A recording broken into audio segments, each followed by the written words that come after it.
হুমায়ুন কবিরের প্রস্তাবিত বাবরি মসজিদের জন্য টাকার পাহাড় এই মুহূর্তে রেজিনগরের বাড়িতে নিয়ে আসা হয়েছে টাকা গোনার মেশিন। সেই ছবি আপনারা দেখতে পাচ্ছেন। হুমায়ুন কবিরের রেজিনগরের বাড়িতে টাকা গোনার মেশিন নিয়ে আসা হয়েছে। সেই টাকা গোনার কাজ সেখানে চলছে। টাকা ভর্তি 11টি ট্রাঙ্ক নিয়ে আসা হয়েছে।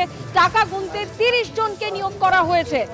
শুধু কিউআর কোড স্ক্যান করেই জমা পড়েছে 93 লক্ষ টাকা, এমনই দাবি করেছেন হুমায়ুন কবির। আপনারা এই মুহূর্তে হুমায়ুন কবিরের বাড়ি রেজিনগরের যে বাড়িতে এই মুহূর্তে টাকা গোনার কাজ চলছে সেই ছবি আপনারা দেখতে পাচ্ছেন। 11টি ট্রাঙ্ক, টাকা ভর্তি 11টি ট্রাঙ্ক নিয়ে আসা হয়েছে। একেবারে টাকার পাহাড় আপনারা দেখছেন সেই ছবি। টাকা গোনার কাজ করছেন 30 জনকে নিয়োগ করা হয়েছে টাকা গোনার জন্য। এবং এরকমই ট্রাঙ্ক, যে ট্রাঙ্ক থেকে টাকা বের করা হচ্ছে, 11টি ট্রাঙ্ক নিয়ে আসা হয়েছে, টাকা ভর্তি ট্রাঙ্ক নিয়ে আসা হয়েছে।